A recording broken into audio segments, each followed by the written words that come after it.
الحمد لله نحمده ونستعينه ونستغفره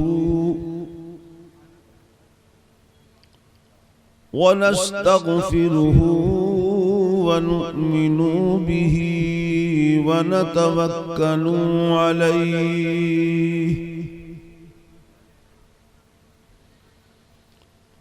ونعوذ بالله من شرور أنفسنا ومن سيئات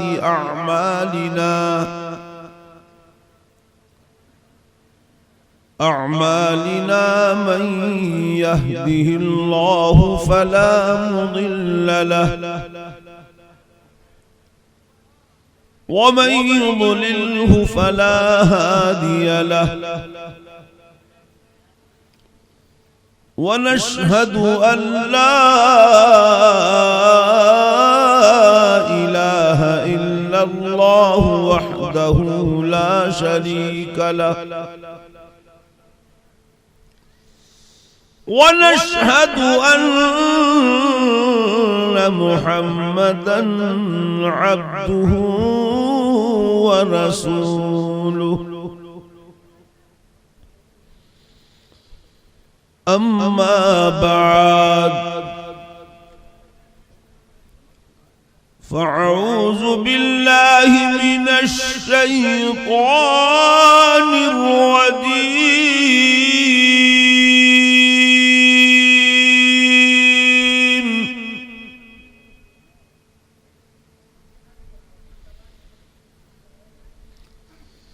بسم الله الرحمن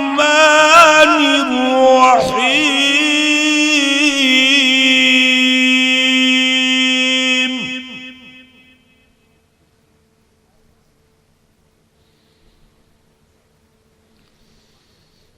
يا أيها الذين آمنوا اتقوا الله وكونوا مع الصادقين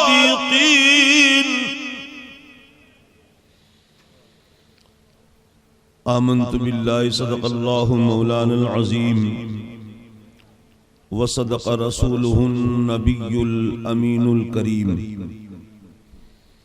ونحن على ذلك لمن الشاهدين والشاكرين والحمد لله رب العالمين محمد کی یہ محفل ہے اب آئے جس کا جی چاہے محمد کی یہ محفل ہے اب آئے جس کا جی چاہے مقدر اپنا اپنا آزمائے جس کا جی چاہے پر نور بشر کہیے یا نور خدا کہیے پر نور بشر کہیے یا نور خدا کہیے الفاظ نہیں ملتے سرکار کو کیا کہیے اور تم زبان رکھ کے صحیح بول نہ پائے بے کل تم زبان رکھ کے صحیح بول نہ پائے بے کل بے زبانوں سے نبی کلمہ پڑھا لیتے ہیں اور کوئل صاحب ایک شعر میں بھی پیش کر رہا ہوں اے عرش بوسہ گاہے رسالت کو چوم لے اے عرش بوسہ گاہے رسالت کو چوم لے پھر حشر تک نہ ہوگا کوئی دوسرا حسین اے عرش بوسہ گاہے رسالت کو چوم لے پھر حشر تک نہ ہوگا کوئی دوسرا حسین اگر نہ ہوتا تیرا آستاں غریب نواز غریب کا تھا ٹھکانہ کہاں غریب نواز اور غم نہیں اس کا کہ مخالف ہیں زمانے والے غوث اعظم ہے میری لاج بچانے والے، اگر رد بلا چاہو تو کر خدمت فقیروں کی، قضا کو ٹال دیتی ہے دعا روشن ضمیروں کی۔ آپ بالکل اطمینان و سکون کے ساتھ تشریف رکھیں، میں آپ کے درمیان بس تھوڑی دیر کے لیے حاضر آیا، اس لیے کہ میرے بعد ہندوستان کا عظیم شاعر جسے دنیا حبیب اللہ فیضی کے نام سے یاد کرتی اور مانتی ہے،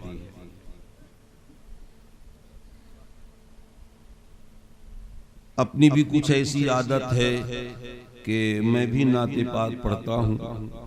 یہ اور بات ہے، ان لوگوں کی طرح آواز نہیں، نہ انداز ہے، مگر اس امید کے ساتھ کہ میرے سرکار کی بارگاہ میں نہ آواز دیکھی جاتی ہے نہ انداز دیکھا جاتا ہے، خلوص اور محبت دیکھی جاتی ہے۔ میں خلوص سے پیش کر دوں اور آپ خلوص سے سماعت فرما لیں، مگر شرط یہ کہ میں آپ کو یہ اشعار سناؤں، آپ ہمیں بلند آواز سے درود پاک سنا دیں۔ پڑھیں اللہم صلی علی سیدنا و نبینا مولانا محمد معدن الجود والکرم و آلہ وبارک وسلم، صلاۃ و سلام علیک یا رسول اللہ صلی اللہ علیہ وسلم۔ میں نے آپ سے گزارش کی کہ آپ درود پاک پیش کریں، مگر بڑی کمزور آواز میرے کانوں تک پہنچی۔ اکثر ہمارے علماء اور شورا عشاء کی نماز کے بعد سے جب سے یہ پروگرام شروع ہوا ہے بہت زور دے رہے تھے، زور سے درود پڑھیے، زور سے سبحان اللہ کہیے۔ میں بھی بہت پریشان کہ یا اللہ ان لوگوں کو کیا ہو گیا ہے کہ جو آتا ہے وہی کہتا ہے زور سے درود پڑھیے، زور سے سلام پڑھیے، سبحان اللہ کہیے۔ کیا اللہ کی بارگاہ میں زور سے درود پڑھنا ہی قبول ہوتا ہے؟ اگر آہستہ پڑھی جائے تو کیا خالق کائنات قبول نہیں فرمائے گا؟ تو پھر زور سے درود پڑھنے کی ضرورت کیا ہے؟ بالکل ذمہ داری کے ساتھ بولتا ہوں، اور یہ ہمارے علماء اور شورا آپ کا فائدہ چاہتے ہیں۔ کتاب کا نام ہے نزہۃ المجالس، جس کے رائٹر ہیں امام عبد الرحمن بن عبد السلام۔ آپ نقل فرماتے ہیں کہ ایک بہت بڑا گنہگار آدمی تھا، زندگی گناہوں میں گزرتی رہی، بے شمار لوگوں نے سمجھایا مگر کسی کی بات اس کے دل میں نہیں اتر پائی۔ اچانک وہ بیمار پڑا اور اس کا انتقال ہو گیا۔ دوست احباب رشتہ دار اسے دفن کیے۔ ایک شخص جب رات کو سوتا ہے تو خواب میں دیکھتا ہے کہ جس کو ہم لوگوں نے دفن کیا تھا، زندگی بھر گناہ کیا، اس کی قبر میں نور و نکہت کی بارش ہو رہی ہے اور اس کے عذاب دور کر دیے گئے ہیں۔ کہا رے یار یہ الٹی گنگا کب سے بہنے لگی؟ تیرے قبر میں تو عذاب ہونی چاہیے، تو نے کون سی ایسی نیکی کر دی کہ تیری ساری خطائیں معاف فرما دی؟ اللہ نے کہا میرے بھائی میرے اعمال کا معاملہ نہیں ہے، یہ زور سے درود پڑھنے کا معاملہ ہے۔ آج لوگ کہتے ہیں میلاد شریف سے فائدہ کیا ہوتا ہے؟ میں بتاتا ہوں کہ میلاد شریف سے فائدہ کیا ہوتا ہے۔ کہا کہ ایک روز میلاد شریف کی محفل میں بیٹھا ہوا تھا، مولانا صاحب کی تقریر بہت اچھی لگ رہی تھی۔ انہوں نے کہا کہ جو اس محفل میں زور سے درود پڑھے گا اللہ اس کے درود کو قبول فرمائے گا۔ ان کی بات میرے دل میں اتر گئی اور میں نے بہت تیز آواز میں درود پاک پڑھی۔ یہ درود پاک کی برکت ہے کہ اللہ نے میری ساری خطائیں معاف فرما دی اور میرے قبر میں رحمت و نور کی بارش ہو رہی ہے۔ اللہ کس ادا سے راضی ہو جائے، ہمارا کون سا عمل اللہ کی بارگاہ میں قبول ہو جائے۔ ہو سکتا ہے اس وقت کا درود پڑھنا زور سے یہی اللہ کی بارگاہ میں قبول ہو جائے تو اگر میری بات آپ کے سمجھ میں آ گئی ہے تو میں آپ سے گزارش کروں گا کہ کوئی بھی لب خاموش نہ رہے. اور میرے آقا ارشاد فرماتے ہیں کہ اہل محبت کا درود میں خود سنتا ہوں. تو اس امید کے ساتھ کہ ہم جو درود پاک پڑھ رہے ہیں میرے آقا ہمارے درود کو سماعت فرما رہے ہیں. اب میں آپ سے گزارش کروں گا کہ یہاں سے وہاں تک بلند آواز سے آپ درود پاک پیش کریں. پڑھیں اللہم صلی علی سیدنا و نبینا مولانا محمد مبارک سلم صلاۃ و سلام علیک یا رسول اللہ صلی اللہ علیہ وسلم. بہت جلدی میں تیزی سے اطمینان بس 2-3 شعر. ہر طرف جو حسین اجالے ہیں. ذرا بلند آواز سے کہہ لیجئے. ہر طرف جو حسین اجالے ہیں. ہر طرف جو حسین اجالے ہیں. آج سرکار آنے والے ہیں. آج سرکار آنے والے ہیں. مانگ لو جو بھی مانگنا چاہو. مانگ لو جو بھی مانگنا چاہو. وہ خدا سے دلانے والے ہیں. وہ خدا سے دلانے والے ہیں. چھوڑ دو ان کے نام پر کشتی. چھوڑ دو ان کے نام پر کشتی. وہ کنارے لگانے والے ہیں. اور یہ شعر بڑا حسین شعر ہے. اس شعر میں خاص طور پر چاہوں گا سماعت فرمائیں چونکہ ہمارے درمیان تمام بزرگوں کی ہستیاں تشریف فرما ہیں. اللہ تبارک و تعالیٰ ان کا سایہ ہم لوگوں پر تادیر قائم و دائم رکھے.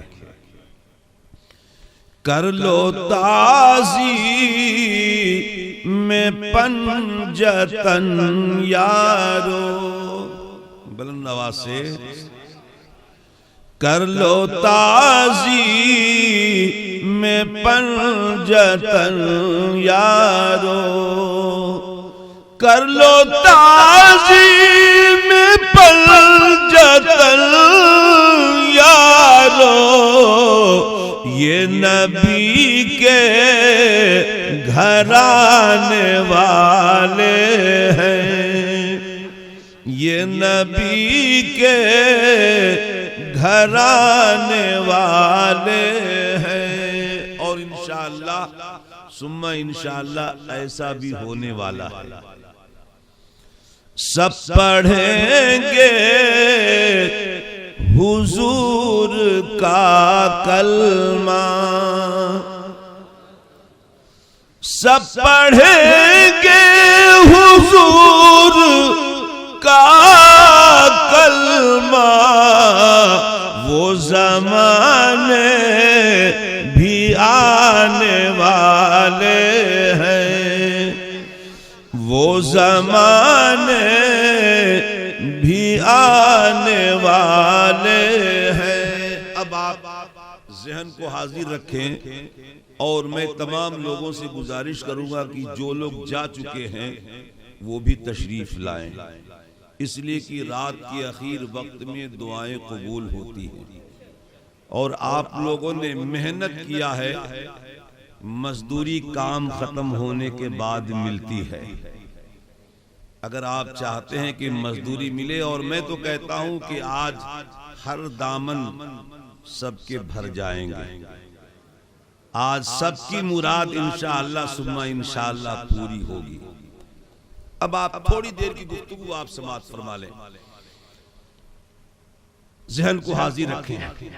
رب کا ارشاد، یا ایھا الذین آمنوا اتقوا اللہ وکونوا مع الصادقین،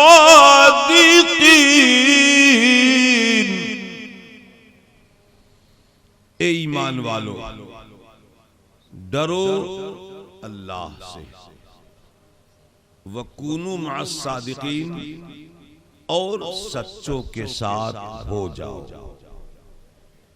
اس آیت کریمہ میں اللہ تبارک و تعالیٰ نے اپنے بندوں کو اپنے محبوب کے ذریعے سے دو حکم نافذ فرمائے، ایک ڈرنے کا اور دوسرا سچوں کے ساتھ ہو جانے کا۔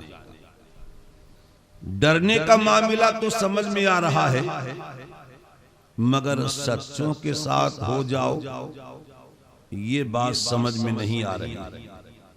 یہی وجہ ہے بہت سارے لوگ گمراہ ہو جاتے ہیں اور کہتے ہیں کہ جب ہم اللہ سے ڈرتے ہیں تو وسیلہ کی ضرورت کیا ہے۔ یہ کسی ایسے ویسے کا کلام نہیں، یہ کوئی ایسی ویسی کتاب نہیں، ذالک الکتاب، یہ وہ کتاب ہے لا ریب فیہ، اس میں کوئی شک و شبہ نہیں۔ چونکہ وقت کم ہے، میں صرف اللہ والے اللہ سے کتنا ڈرتے ہیں ایک جھلک پیش کر کے میں رخصت ہو جاؤں۔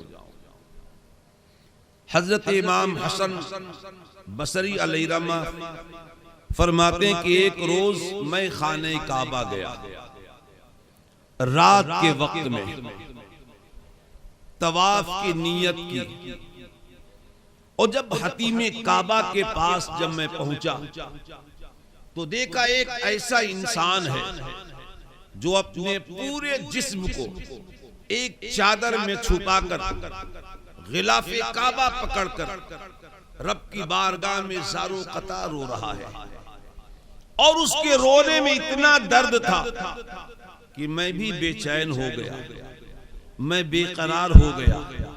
کل کا دور کتنا پیارا دور تھا، ایک بھائی اگر رو دیا کرتا تھا تو دوسرا اس کو محسوس کرتا تھا۔ آج سائنس نے اتنی ترقی کی، دور کے تار کو بالکل قریب کر دیا ہے۔ ابھی امریکہ بات کرنا چاہے منٹوں میں بات کر سکتے ہیں، مگر آپس کے رشتے کے جو تار ہیں یہ بکھرتے جا رہے ہیں۔ ایک ہی کمرے میں باپ بھی موجود، بیٹا بھی موجود، مگر بیٹا باپ کو دیکھنے کے لیے تیار نہیں۔ ایک ہی کمرے میں دونوں سگے بھائی موجود، ایک بھائی کو دیکھنے کے لیے تیار نہیں، اور اگر کبھی مدد بھی کر دی تو وقت آنے پر کہہ دیا کرتا ہے تو مجھ سے بات کرے گا۔ کیا وہ دن بھول گیا جب ایک ایک دانے کے لیے تو ترس رہا تھا؟ میں نے تیری مدد کی تھی۔ میرے آقا فرماتے ہیں اگر تم اپنے بھائی کی مدد کرو تو داہنے ہاتھ سے دو بائیں ہاتھ کو خبر نہ ہو۔ میرے آقا فرماتے ہیں عمر اگر تم کسی پر احسان کر کے احسان جتاؤ تو وہ ایسا ہے جیسے الٹی کر کے تم نے دوبارہ اسے کھا لیا۔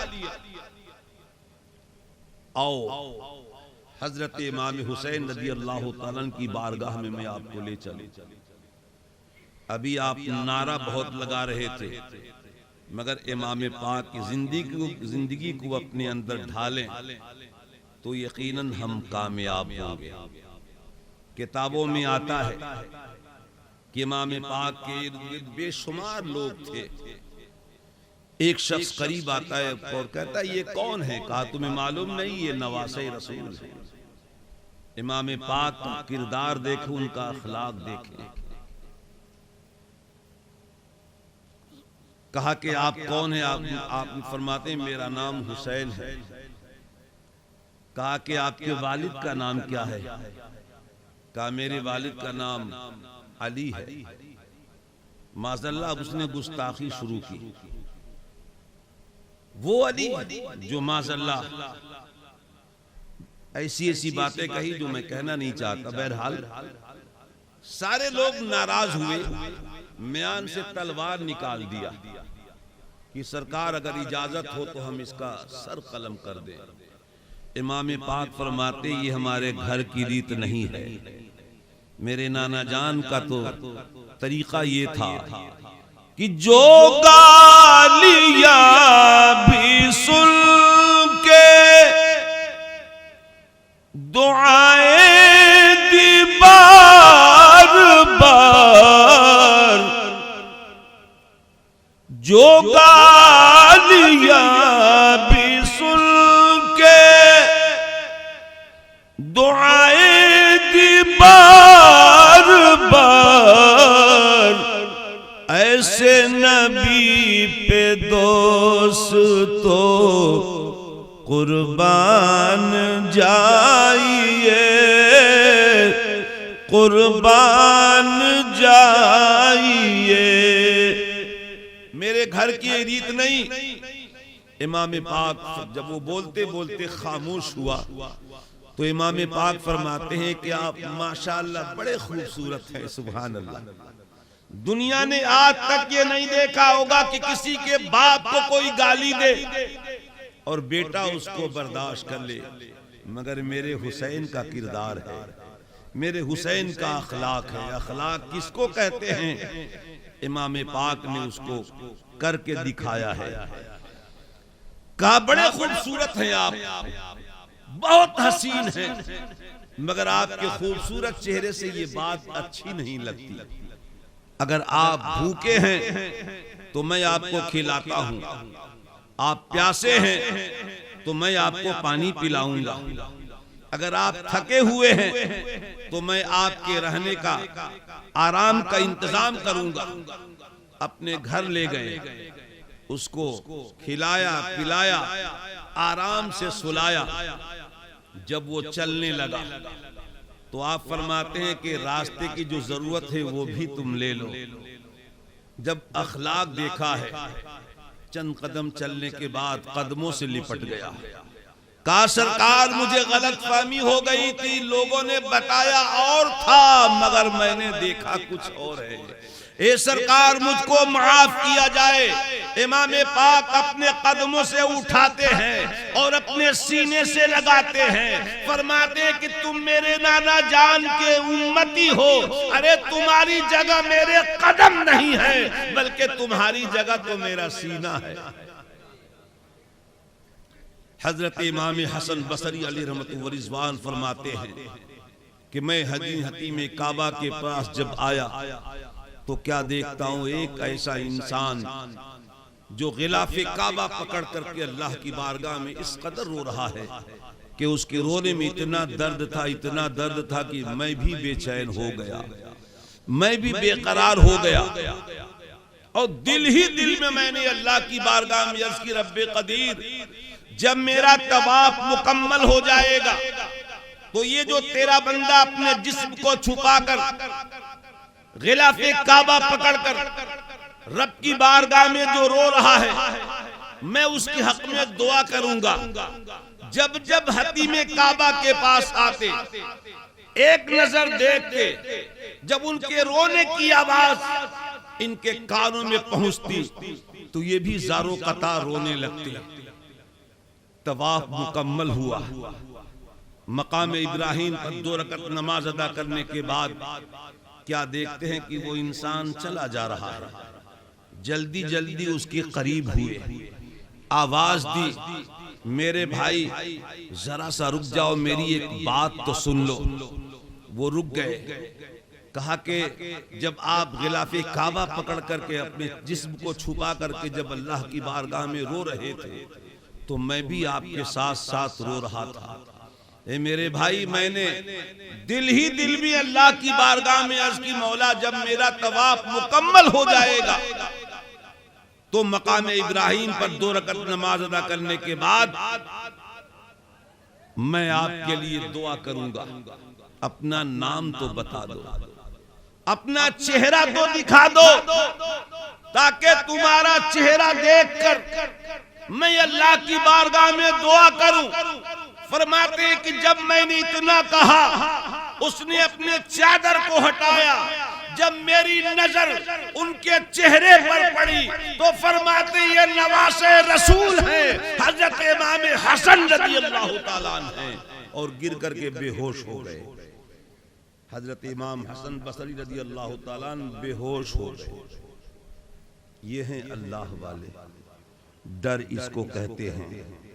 اے میرے بھائی، یہ زندگی کے چل لمحے باقی ہیں، کل میدان محشر میں نہ دولت کام آئے گی، نہ سرمایہ کام آئے گا، اگر کام آئے گا تو اللہ کی رحمت کام آئے گی۔ بس آخری بات کہہ کے میں اپنی گفتگو ختم کروں۔ اللہ کے رسول سید عالم صلی اللہ علیہ وسلم کی بارگاہ میں حضرت عائشہ صدیقہ رضی اللہ تعالیٰ عنہ عرض کرتی ہیں، یا رسول اللہ، کوئی ایسا بھی وقت آئے گا کہ کوئی پہچان نہیں پائے کسی کو؟ کہا اے عائشہ، میدان محشر کا منظر ہوگا اور 3 جگہ ایسے ہوں گے، 3 موقع ایسے آئیں گے کہ آدمی کسی کو نہیں پہچان پائے گا۔ پہلا موقع اس وقت آئے گا جب میزان عمل قائم کیا جائے گا، جس کے اعمال نامے تولے جائیں گے تو وہ یہ دیکھے گا کہ میری نیکیاں کم ہو رہی ہیں یا زیادہ ہو رہی ہیں، اور جب نام اعمال ملیں گے تو نیک ہوگا تو داہنے ہاتھ میں اعمال نامے دیے جائیں گے، گنہگار ہوگا تو بائیں ہاتھ میں اعمال نامے دیے جائیں گے۔ صرف یہ دیکھے گا کہ میری نیکیاں، میرے اعمال نامے دائنے ہاتھ میں مل رہے ہیں یا بائیں ہاتھ میں مل رہے ہیں۔ پلسرات جب قائم ہوگا، وہ پلسرات جو بال سے زیادہ باریک، تلوار سے زیادہ تیز اور بالکل اندھیرا، اتنا لمبا کہ ایک آدمی 30 سال تک مسلسل سفر کرتا رہے تو جا کر کے وہ دوری طے کرے گا۔ کہا اے عائشہ، اس وقت جب پلسرات پار کر رہا ہوگا، پار کرنے کے بعد جنت گرا تو جہنم، کچھ یاد نہیں رہے گا۔ میرے آقا ارشاد فرماتے ہیں، عائشہ اللہ بہت قریب ہے، اگر بخشنے پر آئے تو ایسے کو بخش دیتا ہے کہ ہم لوگ سوچ بھی نہیں سکتے ہیں۔ مشکوہ شریف میں پڑھ رہا تھا، میری طبیعت مچل گئی۔ فرماتے ہیں کہ ایک آدمی کے نام اعمال کا حساب ہو رہا تھا، اس کی نیکیاں کم تھیں، گناہ زیادہ تھا۔ فرشتے رب کی بارگاہ میں عرض کرتے ہیں، مولا یہ تیرا وہ بندہ ہے جس کی نیکیاں کم ہیں، گناہ زیادہ ہے، اب تیرا حکم کیا ہے؟ اللہ فرماتا ہے کہ اسے جہنم میں ڈال دو۔ فرشتے اس کو زبردستی گھسیٹ کر کے جہنم کی طرف لے کر کے چلیں گے۔ وہ بار بار پیچھے مڑ کر کے دیکھ رہا ہوگا، چند قدم چلا پھر مڑ کر کے دیکھا، پھر چند قدم چلا پھر مڑ کر کے دیکھا۔ اللہ کی رحمت جوش میں آتی ہے اور خالق کائنات اپنے فرشتوں سے فرماتا ہے، فرشتوں رکو، میرے بندے سے پوچھو کہ آخر وہ کس کو دیکھ رہا ہے، کس کا انتظار ہے، کون آنے والا ہے، کیوں بار بار مڑ کر کے دیکھ رہا ہے؟ فرشتے اس سے سوال کرتے ہیں کہ تو بار بار جو پیچھے مڑ کر کے دیکھ رہا ہے کس کو دیکھ رہا ہے؟ کہا کہ بار بار میں مڑ کر کے دیکھ رہا ہوں اللہ کی رحمت کو، کب اس کا کرم ہو جائے، کب اس کی نوازش ہو جائے۔ کب اس کی عطا ہو جائے کہ اللہ ہمیں بخش دے. رب کی رحمت جوش میں آتی ہے, فرماتا ہے فرشتوں دوبارہ میرے بندے کا اعمال نامہ دیکھو, کہیں سے کوئی نیکی مل جائے. فرشتے دوبارہ تلاش کرتے ہیں, پھر بھی اس کو کوئی نیکی نہیں مل پائی. فرشتے رب کی بارگاہ میں عرض کرتے ہیں مولا کچھ نہیں ملا. کہا اس کی ایک نیکی میرے پاس ہے. سبحان اللہ. کہا ایک روز رات کے وقت میں یہ سویا ہوا تھا, اس کی آنکھ کھلی, احساس گناہ ہوا, اس نے میری بارگاہ میں عاجزی کے ساتھ رو رو کر کے آنسو رو رو کر کے توبہ کی. میرے آقا ارشاد فرماتے ہیں کہ بندہ مومن اپنی گناہوں کو جب یاد کرتا ہے اور جب آنسو بہاتا ہے, اللہ تبارک و تعالی فرشتوں سے مخاطب ہوتا ہے, فرشتوں سے فرماتا ہے دیکھو میرے بندے کو, دیکھو کس قدر خوف ہے میرے بندے کے دل میں. اے فرشتوں گواہ ہو جاؤ میری عزت و جلال کی قسم, اگر میرے بندے کے گناہ سمندر کے جھاگ کے برابر کیوں نہ ہو, بالو کے ریت کے برابر کیوں نہ ہو, بارش کے قطروں کے برابر کیوں نہ ہو, اگر میری بارگاہ میں میرا بندہ توبہ کر لے اور عاجزی کے ساتھ اگر ایک قطرہ آنسو بہا دے تو میری عزت و جلال کی قسم اس کے سارے گناہ ہم معاف کر دیں گے. احساس گناہ و میری بارگاہ میں توبہ کی اور نیت کیا کہ کل سے میری زندگی اچھے راہ پہ گزرے گی, کل سے میں وہ کام کروں گا جو اللہ و رسول کو پسند آئے. اے فرشتوں اسی نیت کی وجہ سے میں نے اپنے بندے کو معاف کر دیا. اے میرے بزرگوں اور دوستوں, میرے آقا ارشاد فرماتے ہیں اے عائشہ ایک بندے کا حساب ہو رہا ہوگا, اس کے نام اعمال میں صرف ایک نیکی کم ہو رہی ہوگی.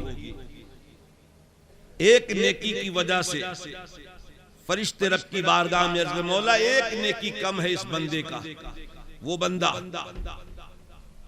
رب کی بارگاہ میں عرض کرے مولا مجھے موقع دے, ایک نیکی ہم مانگ کر کے لائیں, ہمیں امید ہے کہ ضرور ایک نیکی ہمیں مل جائے گی. رب اجازت دیتا ہے جا. بہت امید لے کر چلا ہے اپنے ماں کے پاس, ماں ایک نیکی مجھ کو مل جائے تاکہ مجھے جنت مل جائے. ماں نے کہا بیٹا یہ دنیا نہیں آخرت ہے, ہمیں احساس ہے, بس اسی کو مکمل کرنا. یہ دنیا نہیں آخرت ہے, یہاں تو میں اپنا حق تم سے لوں گی. بہت امید لے کر گیا تھا کہ ایک نیکی مجھے مل جائے گی. اس وقت احساس ہوگا کاش کہ میں نے نیکیاں کیوں نہیں کی. اگر میں نیکیاں کیے ہوتا تو آج یہ حالات میرے سامنے نہیں ہوتے. میرے بھائی, میرے عزیز, میرے بزرگ, جب آنکھ کھلے تب سویرا ہے, ابھی بھی وقت ہے. کل میدان محشر میں دولت نہیں کام آئے گی, سرمایہ نہیں کام آئے گا, اللہ کی رحمت اور یہ نیکیاں کام آئیں گی. ماں نے ٹھوکر لگا دیا, باپ کے پاس گیا ہے, باپ نے بھی ٹھوکر لگا دی, کوئی بھی نیکی دینے کے لیے تیار نہیں. اب بالکل اداس ہو کر کے, مایوس ہو کر کے چلا ہے کہ اب تو ہمیں جہنم میں جلنا ہی پڑے گا. ایک دوست سے ملاقات ہوتی ہے, کہا یار کیا بات ہے, کہا ایک نیکی مانگنے کے لیے گیا تھا, ایک نیکی کم ہو رہی ہے, اگر ایک نیکی مل جاتی تو مجھ کو جنت مل جاتی. کسی نے نہیں دیا, ماں نے بھی نہیں دیا, باپ نے بھی نہیں دیا, کوئی نہیں دیا. کہا یار میرے پاس تو ایک ہی نیکی ہے, مجھ کو تو ویسے بھی جہنم میں جانا, ویسے بھی جہنم میں جانا ہے. جا, مجھے اس بات کی خوشی ہے کہ کم سے کم میری ایک نیکی تیرے کام تو آ گئی, میری ایک نیکی کی وجہ سے تجھے جنت تو مل گئی. مجھے اسی بات کی خوشی ہے جہاں سارے لوگوں نے ٹھوکر لگا دیا وہاں ایک نیکی تیرے کام تو آ گئی. جب نیکی ملی ہے تو اس کی خوشیوں کی انتہا نہیں ہے. پہنچا اللہ کی بارگاہ میں, فرشتے رب کی بارگاہ میں عرض کرتے ہیں مولا یہ نیکی لے کر کے آ گیا. رب فرماتا ہے فرشتوں اس بندے کو حاضر کرو جہاں سارے لوگ نفسی نفسی کے عالم میں ہیں. کون ایسا بندہ ہے دیالو ہے جو اپنی نیکیاں بانٹ رہا ہے؟ بلاؤ اس بندے کو، میں دیکھنا چاہتا ہوں. فرشتے اس کو پکڑیں گے. اب وہ لرزے گا، کاش میں نیکیاں کیے ہوتا، میں کیسے اپنے رب کی بارگاہ میں حاضری دوں گا، میں اپنے رب کو کیا منہ دکھاؤں گا. ایک نیکی تھی اسی کے سہارے میں اللہ کی بارگاہ میں کھڑا ہو سکتا تھا، وہ بھی میں نے دے دیا. فرشتے زبردستی اس کو گھسیٹ کر اللہ کی بارگاہ میں لے کر حاضر ہوں گے. رب فرمائے گا میرے بندے تو نیکیاں بانٹ رہا تھا، کیا تجھ کو نیکی کی ضرورت نہیں تھی؟ کہا مولا جہاں سارے لوگوں نے ٹھوکر لگا دی وہاں میری ایک نیکی کام آ گئی. مجھے اس بات کی خوشی ہے کہ کم سے کم میری وجہ سے میرے بھائی کو جنت تو مل گئی. رب فرماتا ہے فرشتوں میں نے دونوں کو جنت عطا کر دیا. فرشتے رب کی بارگاہ میں عرض کرتے ہیں اے مولا اس کا تو سمجھ میں آ گیا کہ اس کی ایک نیکی کم تھی اور اس کو نیکی مل گئی، وہ تو جنت کا حقدار ہو گیا، یہ کیسے جنت کا حقدار ہو گیا؟ رب فرماتا ہے جب وہ بندہ ہو کر کے میرے بندے پر رحم کرتا ہے تو میں تو رب ہوں، میں کیوں نہ رحم کروں؟